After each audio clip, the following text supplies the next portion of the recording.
Assalamualaikum warahmatullahi wabarakatuh.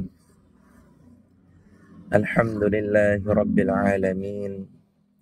Allahumma salli wa sallim wa barik ala sayyidina Muhammad wa ala ali sayyidina Muhammad, amma ba'd. Tuan-tuan dan puan-puan yang mulia, semoga Allah Subhanahu wa taala memberikan kita keselamatan baik di dunia maupun di akhirat kelak. Amin ya rabbal alamin. Kami mendapatkan pesan di WhatsApp ya. Ini mohon maaf, kami agak terlambat membalas pesannya. Pesannya berisi, Assalamualaikum, sehat tuan? Maaf, saya mau nanya tuan. Mohon penjelasannya tentang baca sholawat. Kalau di luar sholat, kita mestinya kan pakai sayyidina. Tetapi di dalam sholat bagaimana tuan? Apakah pakai sayyidina atau hanya cukup salli ala Muhammad sallallahu alaihi wasallam? Baik. Jadi pertanyaan dari tuan yang kami muliakan, kalau baca sholawat itu pakai sayyidina atau tanpa sayyidina? Kalau di luar sholat pakai sayyidina atau tidak? Kalau di dalam sholat pakai sayyidina atau tidak? Jadi kalau kita melihat ya, dari sudut pandang syariat dan sudut pandang hakikat, ini memiliki penjelasannya masing-masing. Menurut sudut pandang syariat, bersolawat menggunakan sayyidina itu ada yang memperbolehkan. Bersolawat tanpa menggunakan sayyidina itu juga ada yang menggunakan. Kedua-duanya ada dasar dan ada dalilnya. Sama seperti hadis riwayat Muslim. Seorang sahabat bertanya kepada Nabi Muhammad SAW, bagaimana cara kami bersolawat kepadamu? Qalu, ucapkanlah Allahumma salli ala Muhammad. Jadi dalam hadis ini Rasulullah tidak menggunakan kata sayyidina. Jadi langsung Allahumma salli ala Muhammad. Bolehkah kita bersolawat seperti itu? Boleh.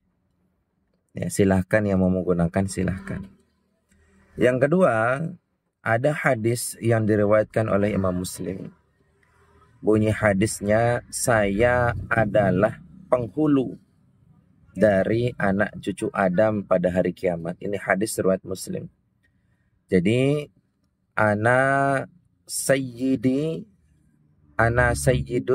waladi Adam fi yaumil qiyamah. Jadi saya itu penghulu atau sayyid ya, atau sayyid anak cucu Adam pada hari kiamat. Nah, jadi Nabi itu adalah sayyid kita, penghulu kita. Maka mengucapkan Allahumma salli ala sayyidina Muhammad wa ala ali sayyidina Muhammad boleh. Mau menggunakan sayyidina boleh, tidak menggunakan sayyidina boleh. Kedua-duanya ada dalil dan dasarnya. Ini menurut sudut pandang syariat. Yang kedua, di dalam sholat, apakah kita menggunakan kata sayyidina atau tidak menggunakan kata sayyidina? Saya lebih condong tidak menggunakan kata sayyidina atau menambahkan dengan kalimat penghulu kami. Saya lebih condong seperti itu. Kenapa seperti demikian? Begini. Ada sebuah hadis yang diriwayatkan oleh Imam Muslim juga. Jadi Nabi Muhammad pernah ditanya sallallahu alaihi wasallam terkait masalah Islam. Ya Muhammad, akhbirni anil Islam. Wahai Muhammad, jelaskan kepadaku apa itu Islam. Nabi Muhammad sallallahu alaihi wasallam bersabda, al-Islamu an tashhadu an la ilaha illallah wa anna Muhammad Rasulullah wa tuqima as-salah wa tu'tiya az-zakah wa tasuma ramadhana wa tuhajjal baita in istata'ta ilaihi sabila. Wahai Muhammad, jelaskan kepadaku apa itu Islam. Nabi Muhammad SAW menjawab dan bersabda, Islam itu kamu bersaksi tidak Tuhan selain Allah, Muhammad utusan Allah, menunaikan sholat, menunaikan zakat, puasa pada bulan Ramadan, naik haji ke Ka'bah di Mekah, kalau mampu jika kuasa. Nah, yang menjadi menarik tuan-tuan, ketika Nabi Muhammad ditanya tentang Islam, Nabi menjawab, kamu bersaksi tidak Tuhan selain Allah dan Muhammad utusan Allah. Jadi Nabi Muhammad tidak mengganti kata Muhammad pada ucapan itu menjadi kata aku. Jadi kamu bersaksi tidak Tuhan selain Allah dan Muhammad utusan Allah. Padahal yang berbicara Muhammad. Kenapa kata Muhammad pada ucapan itu tidak diganti menggunakan kata aku? Kamu bersaksi tidak Tuhan selain Allah dan aku utusan Allah. Nah, kenapa Rasulullah tidak menggunakan kata aku gitu? Tapi kenapa Muhammad menggunakan kata Muhammad juga? Kamu bersaksi tidak Tuhan selain Allah, Muhammad utusan Allah. Padahal yang bersabda ini Muhammad. Kenapa kata Muhammad tidak diganti kata aku?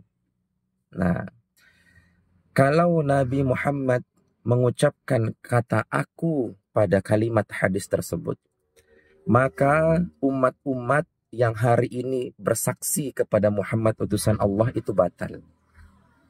Kenapa batal? Karena ya jasadnya Nabi sudah tidak ada.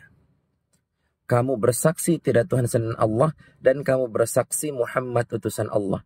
Kalau Nabi Muhammad menggunakan kata aku pada penjelasan yang tadi, maka yang dimaksud adalah ruh dan jasadnya Nabi Muhammad. Jadi Islam itu pertama kamu bersaksi tidak Tuhan selain Allah dan aku utusan Allah. Seandainya kata Nabi berkata seperti itu, maka syahadat orang yang saat ini tidak bisa menyaksikan jasad Nabi batal semua. Ya, siapa di sini yang pernah ketemu sama Rasulullah? Yang namanya bersaksi itu melihat, mengetahui, merasakan, mendengar. Itu namanya bersaksi. Bukan meyakini. Saya yakin kalau di kantong saya ini ada 1 triliun, mau terbukti atau tidak terbukti, yang penting kita yakin, itu namanya yakin, beriman. Tapi kalau bersaksi beda, bersaksi itu melihat, mendengar.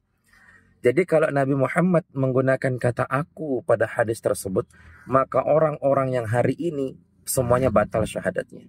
Kenapa batal syahadatnya? Karena nggak ada orang satupun yang pernah melihat Nabi Muhammad, jasadnya Nabi saat ini. Nah, jadi inilah alasan kenapa Nabi Muhammad tidak mengganti kata Muhammad pada syahadat menggunakan kata aku. Kamu bersaksi tidak Tuhan selain Allah dan Muhammad utusan Allah. Padahal yang berbicara Muhammad. Boleh saja Nabi Muhammad menggunakan kata aku, tapi tidak diganti. Jadi yang disaksikan itu Muhammad. Nah, sekarang Muhammad itu ada 3. Ada yang disebut nabinya, ini yang lahir, menikah, bekerja, dan wafat. Sama seperti kita. Ada yang disebut dengan nurnya. Ada yang disebut dengan Ruhul Ahmad. Nah, mana yang disaksikan yang senantiasa bisa kita saksikan? Yang senantiasa bisa kita saksikan Ruhul Ahmad dan Nur Muhammad. Kalau Nabi Muhammad SAW sudah wafat. Jasadnya yang wafat ya. Tapi kalau Nabi nggak wafat. Ya, Nabi itu tidak wafat, tetap hidup di sisi Allah Subhanahu wa Ta'ala. Nah, kenapa menggunakan kata Sayyidina tidak saya gunakan di dalam sholat? Kalau menggunakan kata penghulu kami, maka yang dimaksud adalah nabinya. Ada yang dipimpin, ada yang memimpin. Ada yang menjadi penghulu, ada yang dipenghului. Masih ada 2 orang di situ. Tapi kalau mengucapkan Allahumma salli ala Muhammad, nah ini maksudnya pada jasad kita berasal dari anasir, anasir berasal dari Nur Muhammad. Pada ruh kita berasal dari Ruhul Ahmad hembusan dari Ruhullah. Nah, jadi sholat itu sebetulnya bukan keluar. Bukan nyari Allah ke atas langit sana yang jauh. Bukan menghayal, ini, itu, dan sebagainya. Tapi sholat itu adalah ketersambungan diri dengan yang punya diri. Jadi fokusnya itu ke diri. Bukan menyembah diri, tapi fokusnya ke dalam diri. Dari mana asal jasad? Oh, jasad ini asal tanah, api, angin, air. Yang lebih banyaknya dari tanah, dari turab. Dari mana asal 4 anasir ini? Berasal dari Nur Muhammad. Terus hembusan ruh yang hidup pada kita ini. Kita bernapas, kita memiliki perasaan. Berasal dari mana? Hembusan Ruhul Ahmad. Ruhul Ahmad berasal dari apa? Dari ruh Allah. Jadi Ruhul Ahmad ini memancar cahaya. Nah, cahaya itu disebut Nur Muhammad. Nur Muhammad menjadi jasad kita. Ruhul Ahmad menjadi hidupnya ruh pada diri kita. Nah, jadi ketika mengatakan Allahumma salli ala Muhammad, langsung Allah balas salawat itu kepada kita 10 kali. Nah, jadi kita bersalawat kepada Nabi, Nabi salat kepada Allah, Allah membalas salawatnya kepada kita. Jadi ini hanyalah sebetulnya dimensi jati diri dengan dimensi jati diri yang jauh lebih dalam. Jadi Allahumma salli ala Muhammad, antara ruh dengan jasad, ya, antara jasad dengan ruh. Jadi saya tidak menggunakan kata sayyidina ketika di dalam salat. Dalil menggunakan syariat ada. Ya, bagaimana cara kami bersalat kepadamu ya Rasulullah, hadis riwayat Muslim tadi. Jadi silahkan, mau pakai sayyidina boleh, mau tidak menggunakan sayyidina juga boleh. Kedua-duanya ada dalilnya, ada dasarnya secara syariat. Tapi kalau secara hakikat kami tidak menggunakan kata sayyidina. Kenapa? Karena kalau menggunakan kata sayyidina ada aku, ada penghuluku. Berarti penghulunya adalah sayyidina. Terus ada yang dipenghului, yaitu saya. Berarti ada 2 orang di situ. Ada yang menjadi penghulu, ada yang dipenghului. Ada yang memimpin, ada yang dipimpin. Berarti masih 2. Ya. Tapi kalau dalam ilmu hakikat tidak menggunakan kata sayyidina, langsung menggunakan kata Muhammad. Nah, itu maknanya adalah jasad kita berasal dari Nur Muhammad. Jasad kita berasal dari 4 anasir. Anasir berasal dari Nur Muhammad. Ruh hidup pada diri kita ini berasal dari Ruhul Ahmad. Ruhul Ahmad adalah tiupan hembusan dari Ruhul Allah. Jadi Ruhul Ahmad itu memancar cahaya, disebut Nur Muhammad. Nur Muhammad jadi jasadnya kita. Ya, Ruhul Ahmad jadi ruh pada diri kita. Itu makanya tidak menggunakan kata sayyidina di dalam salat menurut sudut pandang hakikat. Ya. Wallahu a'lam bishawab. Apabila ada salah kata, itu datang dari hawa nafsu kami. Namun apabila itu benar, itu datang daripada Allah Subhanahu wa taala. Akhirul kalam, assalamualaikum warahmatullahi wabarakatuh.